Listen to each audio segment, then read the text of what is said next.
Good morning! Happy Sunday! 2.5 months na natin pinag-aaralan ang letter ni Paul sa mga Philippians. Okay? Dito sa last part ng letter ni Paul, sa final greetings niya, ito sabi niya, "Greet all the saints in Christ Jesus. The brothers who are with me send greetings. All the saints send you greetings, especially those who belong to Caesar's household. The grace of the Lord Jesus Christ be with your spirit." Okay, so wrap up tayo ng ating pag-aaral sa book of Philippians or sa letter to the Philippians. And we're going to do this by looking at some highlights nitong book na to. Before we do that, mag-pray muna tayo. Heavenly Father, maraming salamat sa binigay ninyong pagkakataon na aming pag-aralan ng inyong salita. May your word enlighten us, encourage us, and empower us to do your will. In Jesus' name we pray. Amen. Okay, so mga highlights, okay? Number one highlight natin is purpose. Ang purpose ni Paul, pagsusulat ng kanyang letter to the Philippians ay to say, thank you. Okay, kasi nga sa kanilang binigay na regalo sa kanya, naalala niyo, nakakulong siya, nagpadala sila ng support para kay Paul. Okay, ngayon, sa totoo lang, pwede nating i-summarize itong librong ito in 2 words. Thank you. Okay? Pero si Paul naman kasi ginamit niya itong opportunity na ito na ipakita sa mga Philippians how he could be still thankful. Nakakulong siya, pero thankful pa rin siya. Okay? Kasi nga, ito yung natutunan ni Paul at yung matututunan natin ngayon. Okay, so second word natin ngayon is partners. Kasi yan ang tawag ni Paul sa mga Philippian church. Sabi niya sa chapter 1, verse 3 to 6, "I thank my God every time I remember you. In all my prayers for all of you, I always pray with joy because of your partnership in the gospel. From the first day until now, being confident in this, that He who began a good work with you will carry it on to completions." Ang tawag ni Paul sa mga Philippians ay mga partner. Okay, partner with Paul, partner with Christ, partner with the spreading of the gospel of Jesus Christ. But note ang pagkakasabi niya, "He who began a good work with you will carry it on to completion." So, nagsimula ang gawain ito kay Christ. Si Christ ang magtutuloy ng gawain ito at si Christ din ang magtatapos ng gawain ito. Simula, suporta, at tapos galing lahat sa Panginoong Jesus. Ano naman ang ating takeaway dito? Kasi nga, tayo, we surrender yung buhay natin kay Kristo, we also become partners with Christ. We are partners with Christ in the spreading of the gospel. So, partners tayo. So, how does a partner look alike? Paano ba tayo maging partner? Okay, yung unang word natin ay we imitate Christ. We imitate Christ. Sa chapter 2, verse 5, ang sabi ni Paul, "Your attitude should be the same as the Lord Jesus Christ." Okay, ano ba yung attitude niya?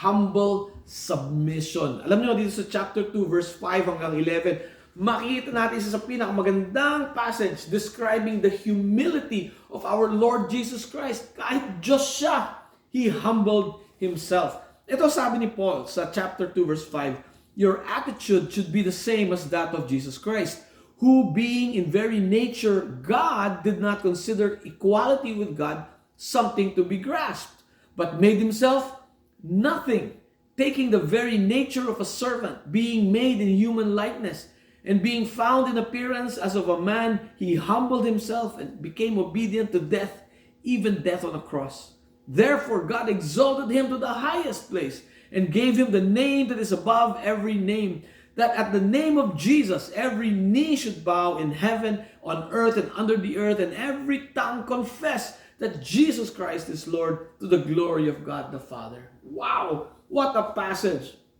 So anong takeaway natin for us who have surrendered our lives to Jesus? Okay? Dapat we need to set aside yung selfishness natin. Okay? And then consider what others are doing. Dapat we have to consider others more than ourselves. Okay? Mahirap ba yun? Dapat lang, mahirap yan. Hindi madali yan. Kaya nga sabi ni Paul, "I can do everything through Christ who strengthens me." By the way, kung di nyo pa lang memorize, may ilang araw pa kayo memorize yung Philippians 4:13. Napaka-importanting verse niyan. "I can do all things through Christ who strengthens me." Amen. Okay. Another thing that partners do with Christ is huwag mag-worry. Alam nyo, mahilig tayong mag-worry. Ito ang sabi ni Paul sa Philippians 4:6. Do not be anxious about anything, but in everything, by prayer and petition, with thanksgiving, present your requests to God. Alam nyo kasi pag nag-worry tayo, ang sinasabi natin, wala akong tiwala sa Diyos.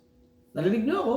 Pag nag-worry tayo, sinasabi natin, wala tayong tiwala sa Diyos. Kasi nga ganito yan.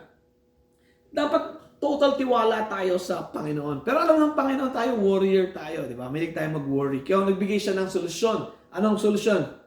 Prayer. Okay? Kasi nga, pag nag-pray tayo, nawawala yung ating anxiousness. Okay? So, pray more, worry less. Yan ang solusyon natin. Okay? Ito ang tanong. Wrong bang mag-pray? Lord, kinakabahan ako. Lord, I worry. Mali ba yun? Actually, yes and no. Mali kung, Lord, I worry. Walang trust. Pero, ganito, pakinggan nyo. Lord, I worry, but I submit to you, Lord. I submit the result to you. I trust you.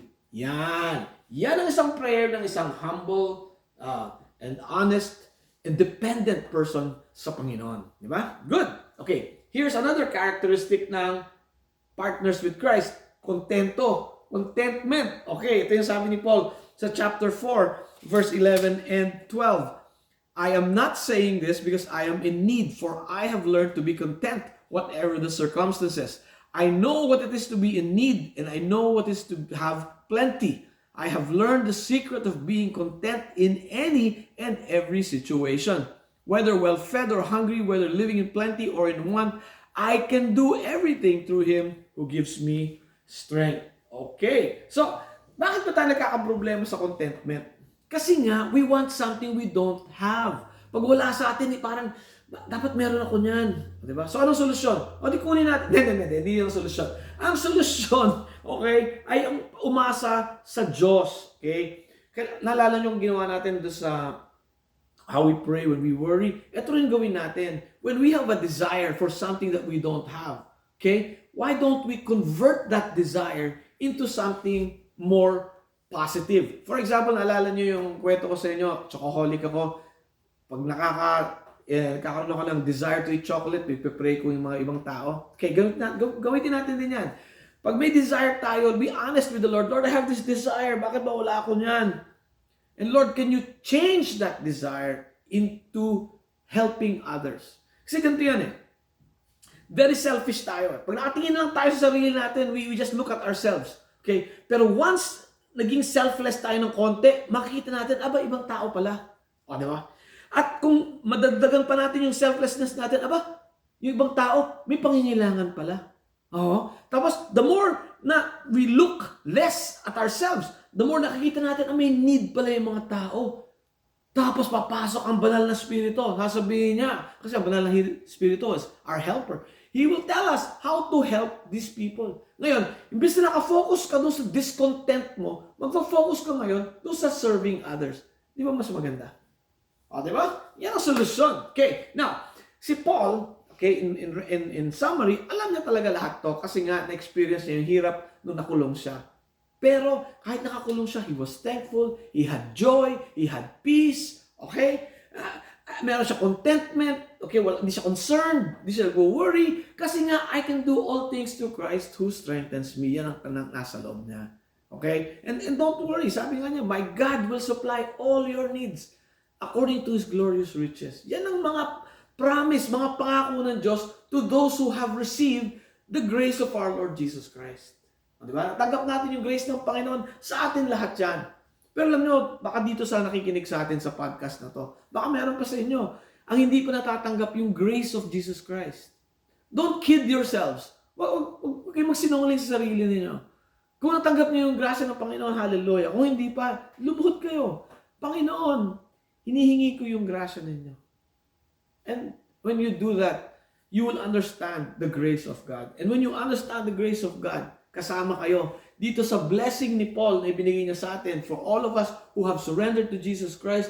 Ito yung blessing na galing kay Paul. Now may the grace of the Lord Jesus Christ be with your spirit, and all God's children pray. Amen. Hallelujah. Praise the Lord. Have a great week. God bless.